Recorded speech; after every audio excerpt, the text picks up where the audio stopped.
What's happening? This is Hoppe Hour. I am your host, Ryan Hoppe, and I'm very flattered. This is actually his 5th appearance on my show. On the phone line, radio legend and radio Hall of Famer, Brother Wease is on Hoppe Hour with Ryan Hoppe. What's up, bro? Well, I'm old and radio. Are you on the radio? Yeah, I'm heard in Fresno, and then I'm on a bunch of stations online. I'm not on in Tampa where I live, but I'm kind of fine with that because Tampa radio is kind of weird. Oh, you're in Tampa? I live in Tampa, and I worked for a prominent station for 7 years, and now I work behind the scenes at Beasley Media Group, but I'm like growing my own brand online, and I'm heard in like Fresno and on a bunch of platforms online, and I'm on all the same platforms that you're on, so we're kind of doing the same thing. Well, I have to tell you, if you want to know, radio is so over. Yeah, it is. And that's why I got out after 40 years of doing mornings. It's over, man. I mean, iHeartRadio is, the people that I left behind, they have to do like 4 jobs apiece. Well, because they're bankrupt completely.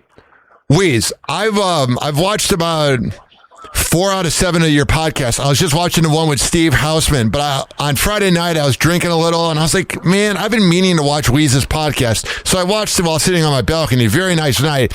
And the moment when you got let go or you were released from iHeart and there was the whole tension on that last day between you and your wife, I felt like I was there.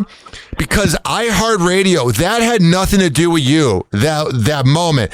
iHeartRadio manifests that. It happened when I worked with Rover, and it happened when I worked in sports radio here in Tampa. There is a vibe there where everybody walks on eggshells because everyone's afraid to get released. And here's why iHeartRadio ruined radio, in my opinion. It's not because they bought out all the stations. There's no heart in it. You gave yourself for almost a half a century to Rochester, and you are regarded as the greatest host ever, and you've influenced all these people. And the way that they let you go is infuriating. It makes me mad, bro. So that's why I'm so glad to your podcast that your son's doing such a good job helping you with it, man. Because this is what you deserve, bro. You gave it your all, and the way that they let you go, they can enjoy their 7th or 8th place ratings.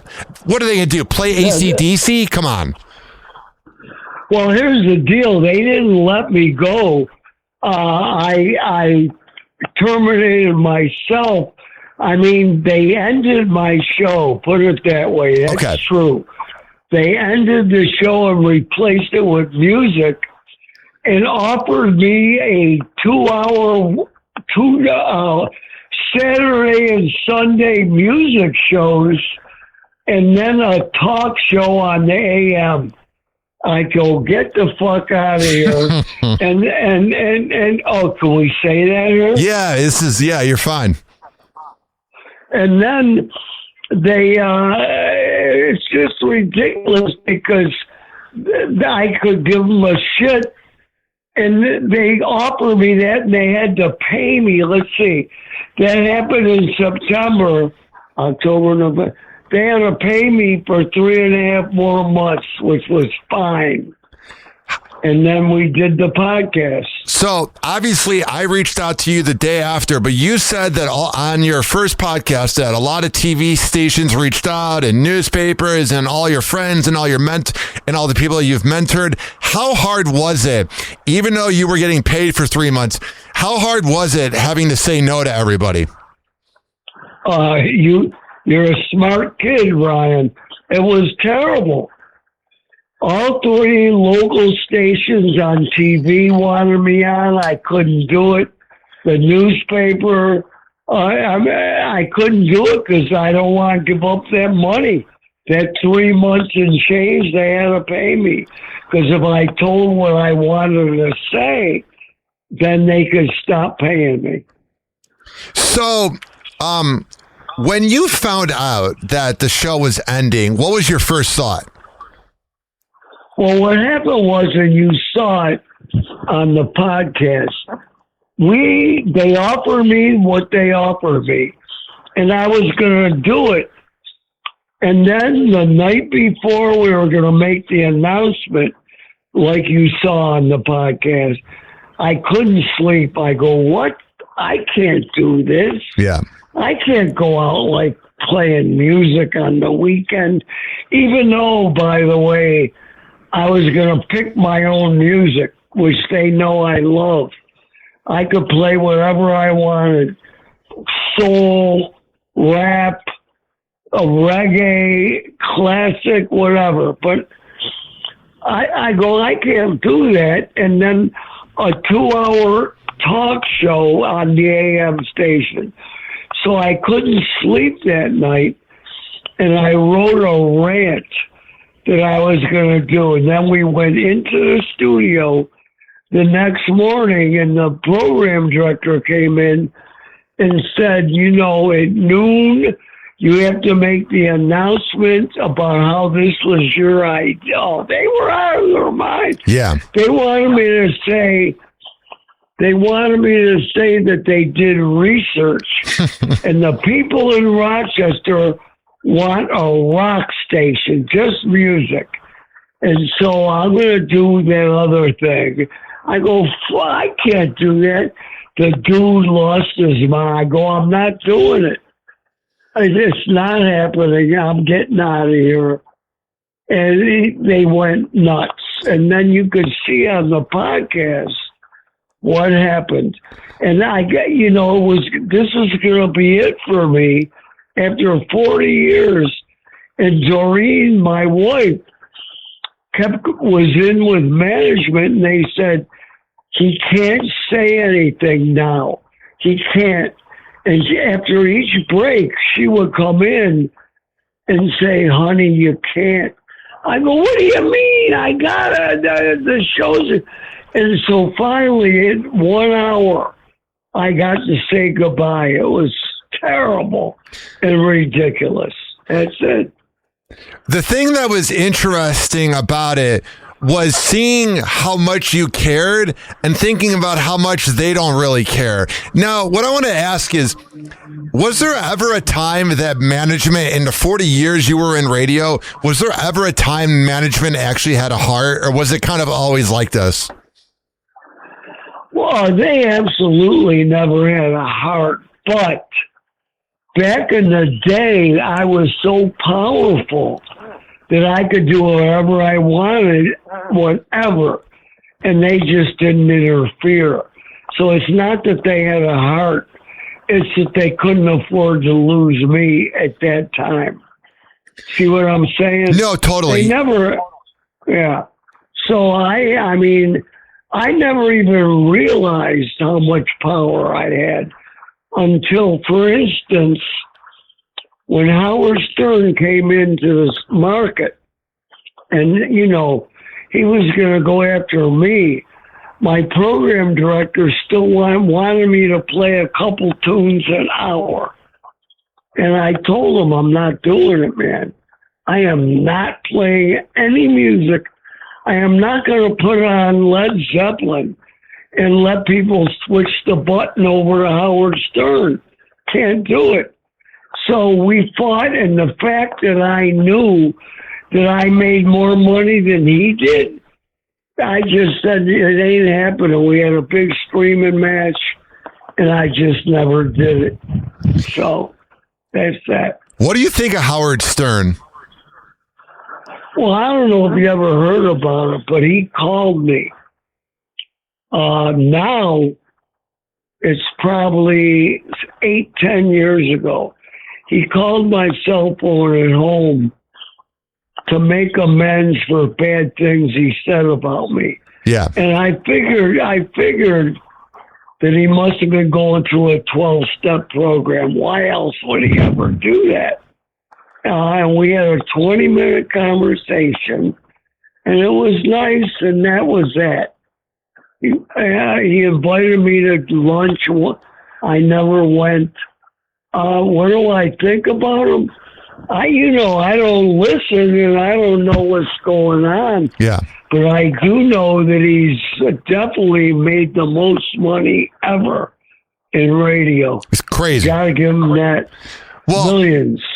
That's what I've always liked about you is there's a lot of guys like me, BJ Shea, I think even Opie, a lot of these people you've mentored that are like radio geeks that like know all the different shows in radio.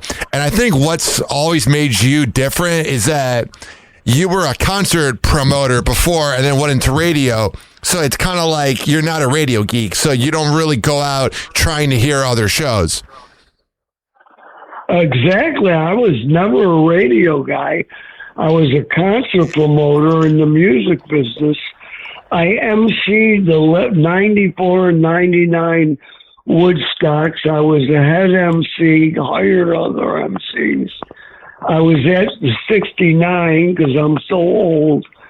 And when I went, people at the beginning, Howard Stern, when he came in my market, said I was listening to him in Philadelphia and copying him, which of course was not true.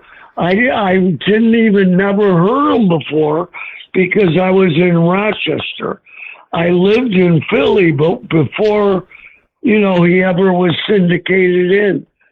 So I had not even heard his show, but he used to pretend he invented the microphone and everybody copied him. So full of shit. Yeah. What's funny? You know what's the unspoken thing about Howard Stern is that when he was, because I was actually watching Private Parts last night, he didn't know how to do radio when he first began. And when he went to Detroit, that's where he found his voice. You know who was working in Detroit at that time? Steve Dahl. And if you listen to old Steve Dahl from 45 years ago, the same cadence and voice, I'm not saying Stern copied him because he's a lot dirtier than Steve, but that cadence, bro, you can tell that even Dahl's kind of mad about it, that he doesn't get enough credit. Steve Dahl definitely influenced Howard. I was on Steve Dahl's show in studio once when he was broadcasting in Philly. And I forgot why I had to be there. Yeah. But people in radio know that Steve was the original. Steve, I never knew he worked in Detroit because he's a Chicago guy. Yeah. Did he really work in Detroit? Yeah, he worked there. That's actually where he met his wife, too. He worked there, and then I think when he went to Chicago, then he met Gary Meyer, who was doing overnights, and then Disco Demolitions when he got really famous. But that's the whole online thing, is that Howard Stern, when he first got into radio, was like a music DJ talking for 10 seconds. Right. And then when he heard Dahl, he realized that there's different type of radio. So he was definitely influenced by Dahl. And I just wish that Howard would give Steve Dahl his flowers because he didn't really copy him 100% because Howard is much more dirty, but the cadence and that attitude, it's the same thing. Steve Dahl was absolutely the original, and it really makes me feel bad that the only thing I was ever good at, because I'm not good at much, is just being me.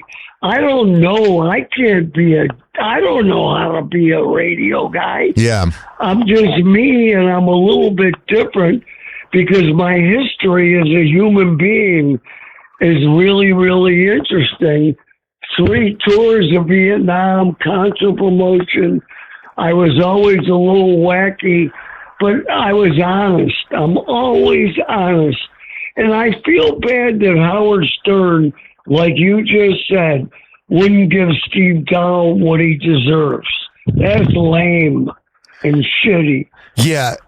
What was it like serving in the Vietnam War 3 times? Oh, it's funny. I think about it a lot. I don't talk about it a lot. Yeah. I think about it a lot. And I think sometimes, now that I'm really old, sometimes I think that some of my best times were there. Yeah, It's weird. Go ahead. No, my grandpa said the same thing about World War II. My grandpa was a frogman and was a part of the last battle of World War II, which was undocumented, where they thought the war was over, but they didn't know the war was over, and they kept fighting.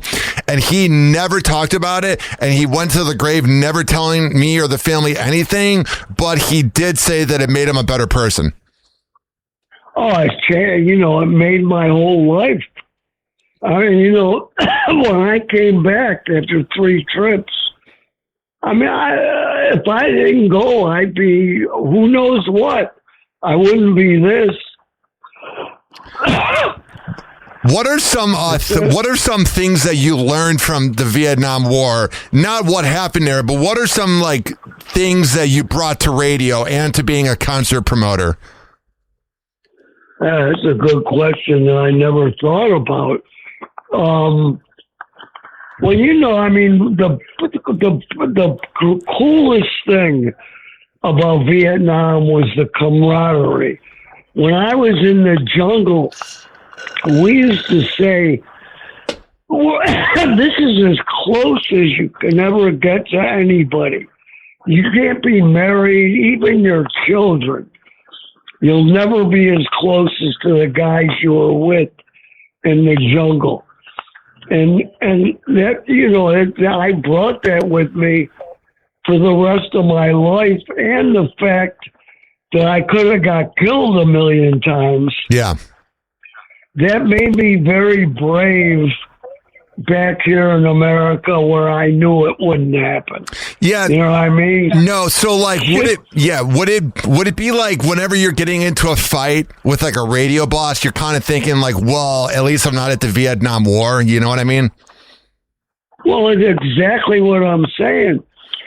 There was nothing that could scare me here. I know nobody's going to fuck with me, bother me with your shit because of my past. You don't have to talk about it, but that's what it does to you. Now, you've mentored so many people. You've mentored Greg Opie Hughes, Stephanie Miller, BJ Shea. You've had a huge impact on my life, even though we've never worked together, but we've known each other for almost 15 years. Brother Wease, why do you think what have you done to mentor so many people? What do you think it is about you? Well, we used to go to the conventions, and what happened there was that you can see I can't speak well. I don't have a good vocabulary. Yeah. But all I can do is be me. And I mentored a lot of people to just do the same thing that I do. Just be you. Stop. This goes back, 30 years. So now everybody is like this, but radio's over. But I mentored people to don't think about that radio shit. Be you. Live your life. Tell about you. And that's it. No big thing. Now, when you first hired both BJ and Opie, did you see the potential of how big they could be? Or were they just like a hire? Do you know what I mean? Were there moments that you were like, man, this Opie kid could be a big name? Well, when he was with me 100 years ago, and then, he was really a good friend of mine. We really were close friends when I was a guy and he was nobody. And then they went, not Boston, right next door. Do you remember where? I think it's Long Island, I think. No. That was second. First, he was in a suburb of Boston, a town next to Boston. Oh, I think it was at, all I know is that I think it was at WAAF, I believe. That's correct. And then they got fired. They got fired there, and then they went to Long Island. That's right. Opie stayed true to me, and he made his own way. He actually got me on WNEW for a few shows, just my show on New York, and they liked it, and they were playing taped shows of mine on the weekend on WNEW. Yeah. But then I got cancer, and that was the end of that. How many times did you get cancer? Just once? Oh, yeah, but it was bad cancer. What was that moment like when you found out you were cancer-free? I bet it had to be very nice. Oh, my God. Because the treatment, I was at Sloan Kettering in Manhattan. Yeah. And the treatment was brutal. Radiation to my face, which made me be deaf now. I'm as deaf as you can be, but I have devices. I can hear the phone and the radio. But it was a tough trek. And when I was cancer-free, it was the best day of my life. So I'm telling you, and I'm sure tons of people that listen to your podcast have had cancer, yeah, and they became cancer-free. It's the best. Well, it's got to be, man, it's got to be super weird seeing other people die of it. Do you ever get like, I dated this girl back in December, and we dated for 2 years. We broke up. I wish her the best, but she got cancer when she was 10 years old. And she said a lot of times when she heard that other people would die of cancer, like even when she found out that my dad died of cancer, she felt kind of remorse. Like she felt bad that she lived and that other people didn't. Did you ever have that kind of mindset, or you know what I mean? Nope. No fucking way. But let me ask you this. Yeah. What kind of cancer did your daddy have? Leukemia. Bad. Yeah. It either, we're not sure where it came from. Some ideas is, I mean, we never know where cancer comes from, but he was in the Navy in the 80s, and then he worked in a office building that made school books in the 90s till 2005. So he was around ink. So the doctor thought that might have been it, but you never know. You know what I mean? Nope. How old was your daddy when he died? 50. Oh, God. So bad. Now that's bad. Yeah, it was pretty tragic. I found him. It was it's one of those moments that it was funny in like a dark way. The day that Disney Plus came out, I was cuddling with a girl on my bed, and she's like, "Oh, Disney Plus is on. We should try it." This is like the first day it came out, and I'm like, "Let's watch Lion King. I've never seen it." And the scene when the character finds his dad dead was a little similar to mine, and me and this girl are kind of messing around a little bit, and she's like, what's wrong? You just really started shaking. And I'm like, it was a weird moment. Like, it was the worst movie to put on. It's I have to find humor in it. I don't laugh about it that often, but moments like that I can kind of laugh. Like, of course I put on Lion King when I'm with a girl, you know.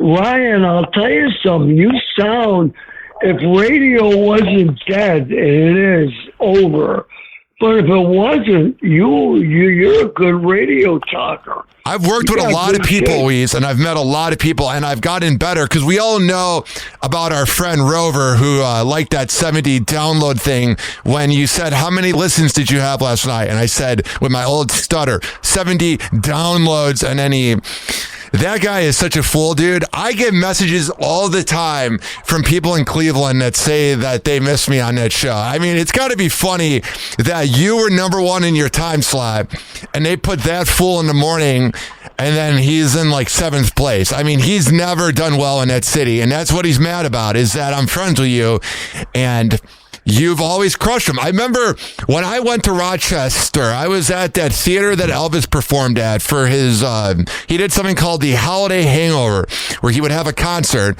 and he would have like Alien Ant Farm and all these people here. And Paulie, Billy, and you all wanted to have me up, and I was not allowed to talk. I still texted you, but I was not allowed to see you because you were considered a rival. And if there is any way to describe a douchebag, it would be someone one that employs somebody and says you can't hang out with your friends.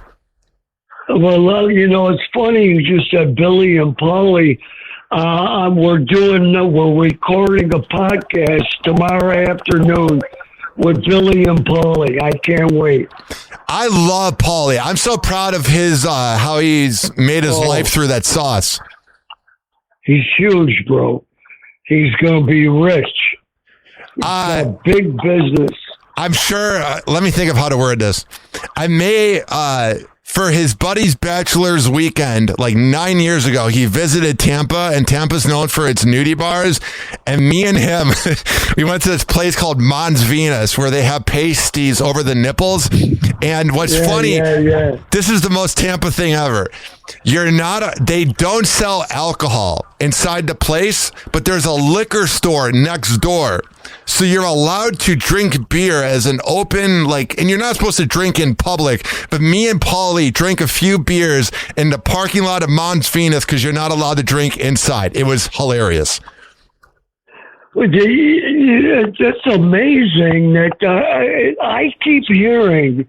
Why are you in Tampa, first of all? I moved here 11 years ago for a job, and I have a name here. People know who I am. I got a following, and I just have so many friends here that when radio began dying after COVID, I was applying for jobs. I almost got hired by BJ in Seattle when he was at iHeart, and I'm kind of glad it didn't because I might have been out of a job 6 months later. But I've been close to having different jobs in Roanoke and that, but there's something about the universe that just wants me in Tampa Bay because I've tried to leave a few times and I've been runner up for jobs, but it just didn't happen. Well, it's funny. I live in Fort Lauderdale, Florida, on the ocean in a beautiful condo, but I keep hearing that Tampa is blowing up. Beautiful. It's crazy. I moved here. I remember when I moved to Tampa, Wease, everybody told me, why would you move to Tampa? It's a dump. And shows like Jimmy Kimmel and Conan O'Brien and Family Guy all made jokes about Tampa. And all my friends were like, that town sounds like it's so dirty and it's so gross. And now the traffic here is insane. I've been here 11 years and it is a major city, man. It's only going to keep growing. And when all the championships happened with the Rays almost winning the World Series and then the Bucks and the Lightning winning 6 years ago, that's when I really believe it was Tom Brady that put it on the map. Well, I just, some friends of mine, their kids live there. And when they go visit, they say, God, it's so fun. Yeah. It's a great city. So I'm envious. I mean, Fort Lauderdale, where I am, it's beautiful, but I hear fun things. Brother Ryan, we'll do this again. I am down for that. I got to get out of here. Brother Wease, I am appreciative of your 28 minutes on my show, and I am appreciative of our friendship. You are one of the greatest to ever do it, and that's because you are loyal and you don't forget about people. So thank you for calling into my show. Anytime. You're a good kid. I'll see you later. That was Brother Wease on Hoppe Hour with Ryan Hoppe. I've had him on 4 other times. If you search up HOPPE Radio Brother Wease on YouTube or on my podcast feed, you can check it out. Now, there's 2 versions of me. I do interviews with radio hosts and a bunch of stuff like that. And then I get kind of crazy and caffeinated, and I do like a hyper radio show similar to Wease and Opie and Anthony. And I was on the radio in Rochester when I worked for Rover's Morning Glory on 94.1 The Zone. I still get listens up there, all 70 of you. So go to every single major podcasting platform and search Hoppe Radio, HOPPE Radio. This is Hoppe Hour. Mm-hmm. TikTok, clocks are juking, playing cruel pranks. Hoppe's hour almost done. Feels like robbery in banks. Ryan Hoppe on the mic, dropping wisdom in streams. Syndicated sorrow, now it's time to shatter dreams. Oh, the Hoppe hour is coming to a close. Radio waves fading like a wilted rose. Laughter and joy dissolving in the air, but we keep the rhythm. Oh, that's just so unfair.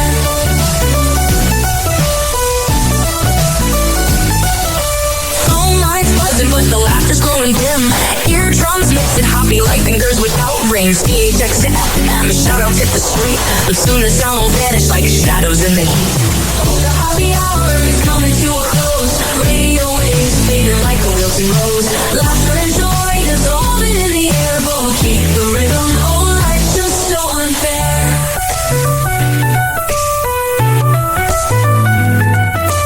Phone lines buzzing, but the laughter's growing dim.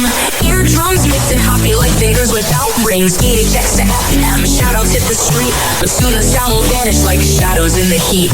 Oh, the happy hour is coming to a close. Radio waves fading like a wilting rose. Laughter and joy dissolving in the air, but we'll keep the rhythm. Oh, life's just so unfair.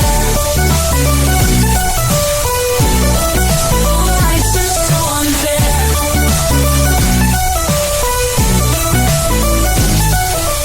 Tuned in every night like clockwork to a show. Now it's time to face the silence like a TV on snow. Riot Happy held the mic with humor so divine. The void left in our hearts wider than a canyon line.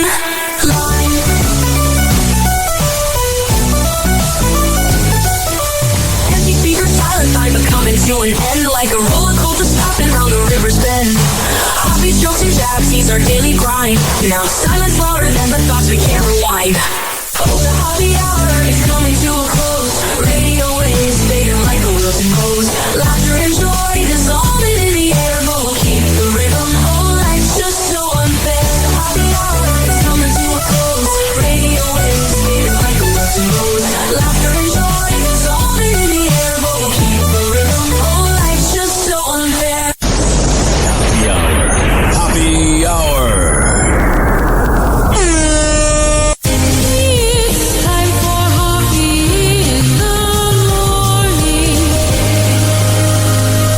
RyanHoppyRadio.com. And like that, he's gone. You probably had Taco Bell before. Whenever we're going outside, all I smell is poop. I'll kick you in the nuts and we'll call it a day. Happy hour is now over.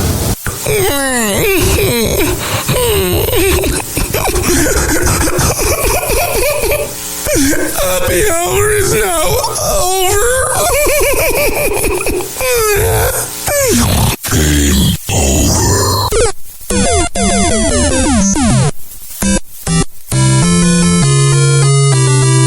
This concludes our broadcast day.